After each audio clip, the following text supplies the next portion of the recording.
Olá, meninos e meninas do 8º ano da Escola Estadual Najib Mahmoud Ined. Estamos aqui para começar o PET volume 4, mais um, semana 1, de língua portuguesa. Então vamos ao texto. Mocinho ou vilão? Remédios para plantas, defensivos agrícolas, venenos contra pragas. Esses são alguns nomes pelos quais são conhecidos os agrotóxicos, produtos químicos que servem para prevenir, destruir ou controlar diferentes tipos de praga em plantações. Se por um lado eles são um escudo para as plantas, por outro podem causar danos à saúde de animais. Os agrotóxicos podem ser usados em vasos de plantas, jardins, pequenas roças ou grandes plantações com o propósito de evitar que micro-organismos e também plantas daninhas que prejudiquem o crescimento dos vegetais. Apesar de proteger as plantas contra pragas, os agrotóxicos podem ser muito perigosos para os animais. Então vejamos, se os agrotóxicos agem pelo bem dos vegetais, eles são ótimos, certo? Nem sempre. Muitas vezes você vê na feira aqueles legumes, frutas, verduras parecerem mais bonitos para conseguir um preço melhor. E para isso, muitos usam agrotóxicos além da conta. Os resultados disso são dano à saúde do trabalhador rural, que em geral aplica o produto sem proteção, dano à saúde do consumidor, que ingere vegetais contaminados, e dano ao meio ambiente pela poluição do solo e das águas, que prejudicam das minhocas aos peixes. E aí, o que fazer? Se você tiver algum receio na hora de fazer a feira, procure comprar os vegetais de produtores que você conheça, para evitar consumir produtos contaminados.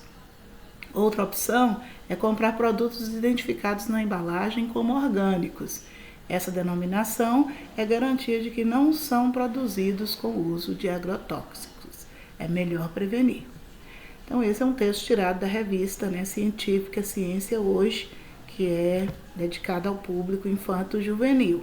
E nós vamos às perguntas. A primeira pergunta é: qual é o assunto tratado no texto? Então, nós falamos lá dos agrotóxicos, sobre os cuidados, os perigos que os agrotóxicos mostram, expõem a vida das pessoas que os consomem. Então, coloca lá pra gente qual é o assunto tratado no texto. Transcreva as informações principais desse texto. Então, na questão 2 está pedindo para você voltar no texto e colocar ali, retirar as principais informações que você acha que existe ali nesse texto.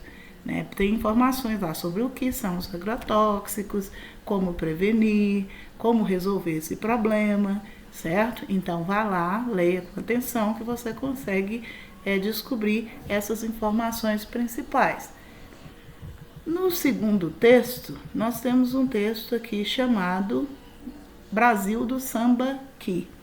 Olhando de longe, parece um morro comum, mas se você chegar mais perto, verá misturados a terra, ossos, conchas, pedras e muita história para contar. É um sambaqui, que leva esse nome de origem tupi, que significa amontoado de conchas. Na verdade, hoje, os sambaquis são considerados sítios arqueológicos, lugares que guardam muito da história do homem e da natureza.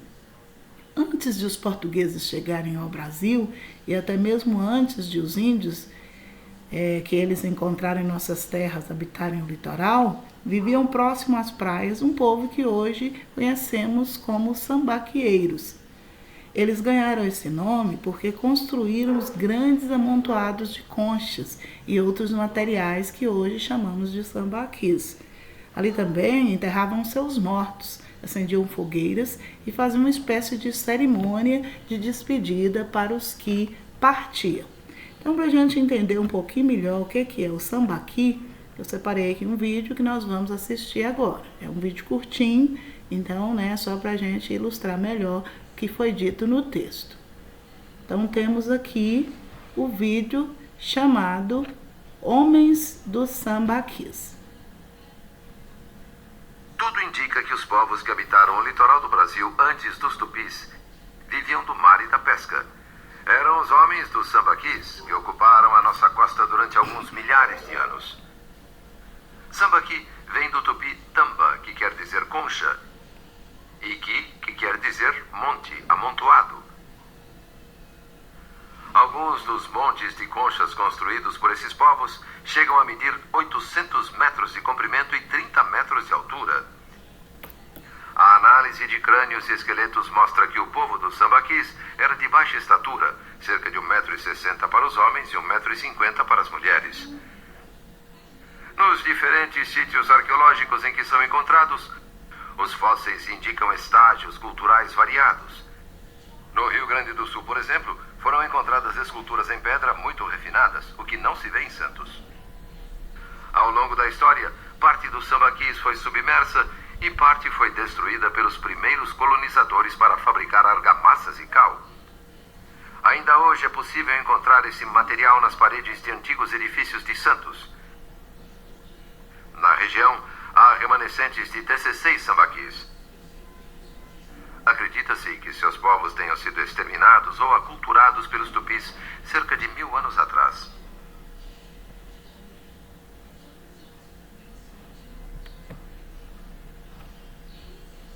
Então, voltamos aqui à aula, né, com a complementação aí do vídeo sobre os sambaquis.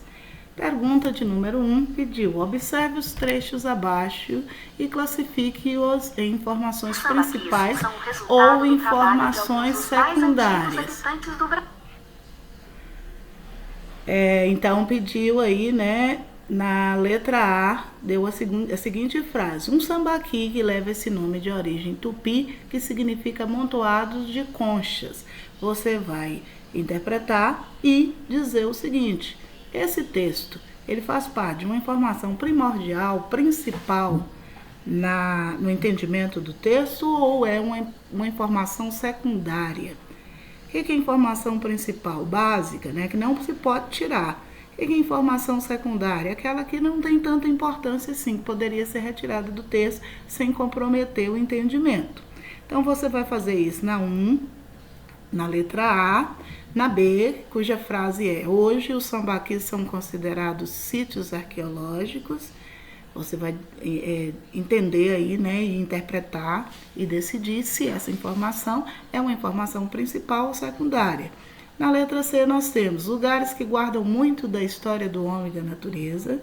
E na letra D, temos o seguinte: eles ganharam esse nome porque construíram os grandes amontoados de conchas e outros materiais. Então, nessa questão de número 1, você vai ler a frase e decidir: ela é uma informação principal ou ela é uma informação secundária.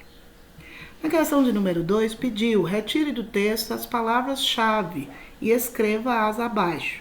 Então, você vai retornar ao texto sobre o sambaqui, vai ler com bastante atenção e vai retirar palavras que você considera palavras-chave. O que é palavra-chave? Palavras importantes, que não poderiam ser retiradas do texto, porque senão ele perderia o sentido. Claro que todas as palavras são importantes, mas aquelas mais importantes ainda é que constituem as palavras-chave do texto. Próximo texto, nós temos 2 textos, né, para comparação. Texto 1, alimentação saudável, uma das formas de se proteger contra o câncer. Então, nós temos aí, né, um panfletozinho, né, e nele tem: evitar alimentos ultraprocessados, preferir alimentos de origem vegetal. Aí embaixo tem uma informação em números, né? 62% dos brasileiros não consomem a quantidade recomendada de frutas e verduras e legumes. Alimentos de origem vegetal previnem o excesso de peso e diversos tipos de câncer. Acesse inca.gov.br, inca.gov.br/alimentação. Segundo texto, ele tem o título: rótulos e embalagens, o que você anda comendo. A nossa alimentação, como há muito já se sabe, é importante para nos dar energia e garantir os nutrientes necessários para o nosso corpo. Mas, segundo a Agência Nacional de Vigilância Sanitária, Anvisa, ela envolve também valores culturais, afetivos, sociais, sensoriais e muitas vezes está relacionada com momentos de prazer e confraternização. Com a evolução da sociedade, diferentes alimentos foram criados e industrializados, introduzindo novos ingredientes nos produtos, com o objetivo de ganhar maior aceitação da população. Dentre esses novos componentes, podemos destacar o açúcar, as gorduras saturadas e trans, para garantir maior maciez, leveza e cremosidade ao alimento, sódio, para acentuar o sabor da comida, corantes e aromatizantes. O açúcar fornece energia ao organismo. No entanto, segundo a pesquisa de orçamentos familiares, 61% da população brasileira ingere açúcares em excesso devido ao consumo de sucos, refrigerantes e refrescos, adicionados de açúcares, aliado ao baixo consumo de frutas e verduras. Por outro lado, o consumo de frutas e de outros vegetais ainda não atingiu a quantidade mínima de 400 gramas por dia, considerada adequada pela Organização Mundial da Saúde. Pergunta sobre qual assunto esses textos tratam. Será que o texto fala de quê? Alimentação, saúde, não sei. Qual o gênero de cada um desses textos? O primeiro texto, que gênero é esse? Ele é uma poesia, ele é uma receita, ele é um panfleto, ele é uma propaganda? E o segundo texto, qual o gênero? É um texto informativo, é um texto científico, é um texto que é uma poesia? O que vocês acham? Coloque aí. A quem interessam os dados apresentados nos dois textos? Quem é que seria, as pessoas interessadas em saber desse tipo de assunto? Seriam pessoas obesas, adultas, crianças, todos em geral, pessoas preocupadas em manter o peso, em ter uma boa alimentação. Questão de número 4. Os dados disponibilizados são claros? Por quê? Será que as informações passadas nesses dois textos, estão bastante claros para quem lê? Por quê? O que eles usaram lá, para esclarecer, para deixar bem claro aquilo que é a pretensão do texto, que é informar, que é orientar. Então, tudo bem, pessoal? Ficamos por aqui, semana 1 de língua portuguesa, até a semana que vem com a semana 2. Um abraço e fique com Deus.